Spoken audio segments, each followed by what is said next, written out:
নমস্কার বন্ধুরা, আজকে আমি ফুলকপি রোস্ট করে দেখাচ্ছি। তোমরা বন্ধুরা প্রথম থেকে শেষ পর্যন্ত ভিডিওটা দেখতে থাকো, তাহলে বুঝতে পারবে ফুলকপির রোস্ট আমি কিভাবে করছি।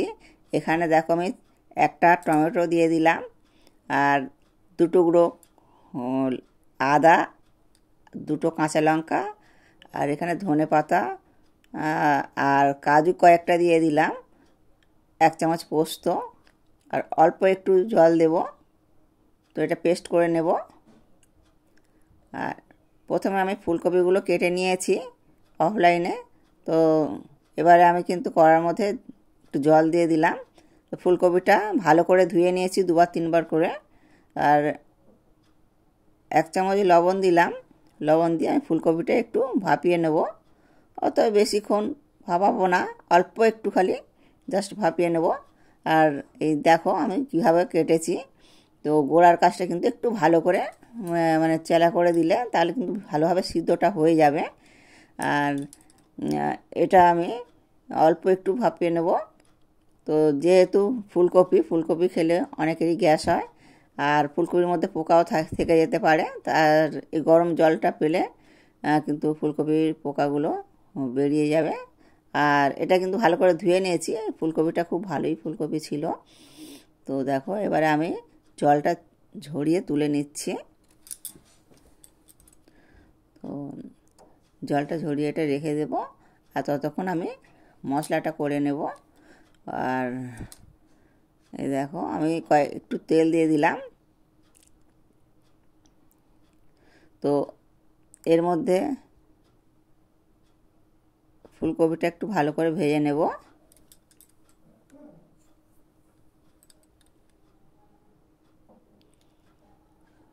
তো হালকা হাতে এটা ভালো করে নাড়তে থাকবো।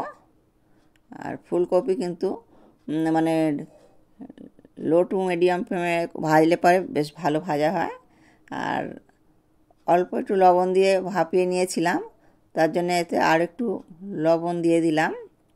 তো লবণটা তোমরা বন্ধুরা একটু বুঝে দেবে। তো ফুলকপিটা আমার ভাজা হয়ে গেছে। এবারে আমি ফুলকপিটা তুলে নিলাম। তো বন্ধুরা তোমরা প্রথম থেকে শেষ পর্যন্ত দেখতে থাকো, তাহলে বুঝতে পারবে এটা কিন্তু একটু অন্যরকমভাবেই কিন্তু ফুলকপি রোস্টটা হচ্ছে। এখানে দেখো আমি আমল দুধ গুলেই করছি এটা। আর দই দিয়ে করা যায়, তো হাতের কাছে তো সবসময় দইটা থাকে না, তার জন্য আমি এটা আমল দুধ গুলেই করলাম। তো এটা কিন্তু খেতে খুবই সুন্দর লাগে। তো তোমরা একবার হলেও করে দেখবে। তো আমি তেলের সঙ্গে কিন্তু 2 চামচ ঘি দিয়ে দিলাম। তো তেলের পরিবর্তে পুরো ঘি দিয়েও এটা করা যেতে পারে, কিন্তু আমি দুরকম মিক্সড করে করছি, কারণ এটাই আমার খুব ভালো লাগে। আর আমি 2টো তেজপাতা নিয়েছি, একটাকে একটু কেটে দিয়েছি। আর 2টো শুকনো লঙ্কা, 2টো ডালচিনি, 2টো এলাচকে ফাটিয়ে দিয়ে দিলাম। আর 1/2 চামচ জিরে। তো এটা একটু ভালো করে ভেজে নিয়েছি। আর এই দেখো বন্ধুরা আমার পেস্ট করা হয়ে গেছে। আর ফোড়নটা কিন্তু লালচে লালচে হয়ে গেছে। এবারে আমি পেস্ট যেটা করে এনেছি এটা কিন্তু দিয়ে দিলাম। আর মিক্সি জারটা ধুয়েও একটু দিয়ে দিলাম। তো এটা এবারে একটু হালকা হাতে নাড়তে থাকবো।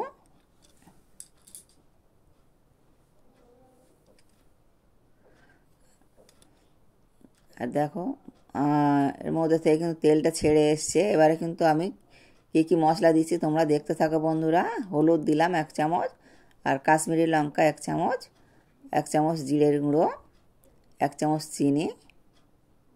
তো এই মশলাগুলো দিয়ে আমি হালকা হাতে নাড়তে থাকবো।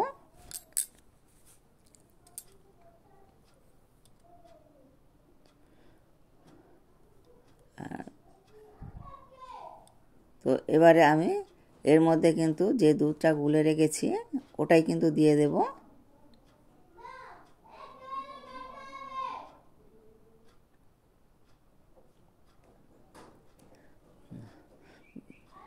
দেখো তেল ছেড়ে এসছে বন্ধুরা।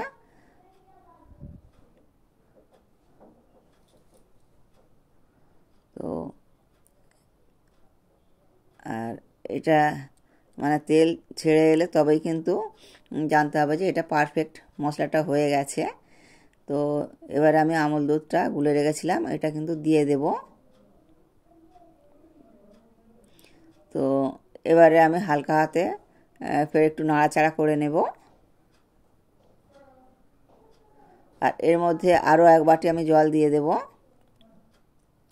যেহেতু ফুলকপিটা একটু ভালো করে ভেজে নিয়েছিলাম, তার জন্য কিন্তু খুব একটা বেশি জল লাগবে না, অল্প একটু জল দিলেই হয়ে যাবে। ভাজতে ভাজতেই ফুলকপিটা কিন্তু ভাজা হয়ে গেছে, অনেকটাই সিদ্ধ হয়ে গেছে। তো তার জন্য আমি অল্প একটু জল দিলাম। তো এই মানে এটা একটু ফুটে উঠবে যখন, তখন কিন্তু আমি ফুলকপিটা দেব। তো তার আগে আমি এটা দেব না, একটু ফুটতে দেব।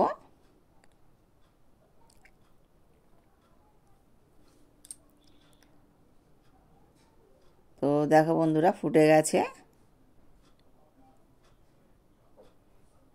এবারে কিন্তু আমি ফুলকপিটা এর মধ্যে দিয়ে 5 মিনিটের মতন ঢাকা চাপা দিয়ে করে নেব। ফুলকপিগুলো দিয়ে দিলাম। তো এরকম যদি ফুলকপি রোস্ট করা যায় তাহলে কিন্তু ভীষণ ভীষণ খেতে ভালো লাগবে। তো এটা ভাত, রুটি, লুচির সঙ্গেও ভীষণ ভালো লাগবে। আর এই রকম ফুলকপি রোস্ট করলে বাচ্চারা কিন্তু প্রতিদিনই বায়না করতে থাকবে।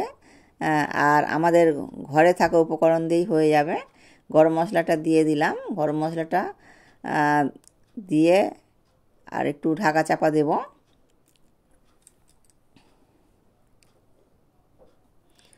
আমার এই সহজ রেসিপিগুলো দেখে যদি ভালো লাগে তাহলে প্লিজ আমার চ্যানেলে সাবস্ক্রাইব করবে আর বেশি বেশি করে শেয়ার করবে বন্ধুরা। আর এই দেখো, এটা কিন্তু অনেকটাই মানে রসটা কমে গেছে।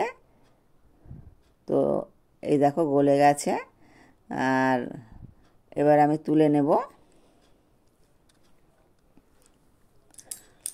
তো এতক্ষণ সঙ্গে থাকার জন্যে সকলকে ধন্যবাদ। আর তো দেখো এবারে আমি এটা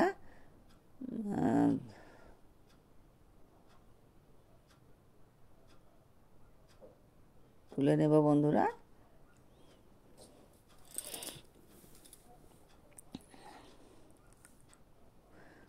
নতুন বন্ধুদের বলছি, ভিডিওটা দেখে যদি ভালো লাগে লাইক, কমেন্ট আর শেয়ার করবে। আর যদি সাবস্ক্রাইব না করা থাকে সাবস্ক্রাইব করে নেবে বন্ধুরা। নিত্য নতুন রেসিপি তোমরা দেখতে পাবে। আর বন্ধুরা ভালো থাকবে, সুস্থ থাকবে, সাবধানে থাকবে।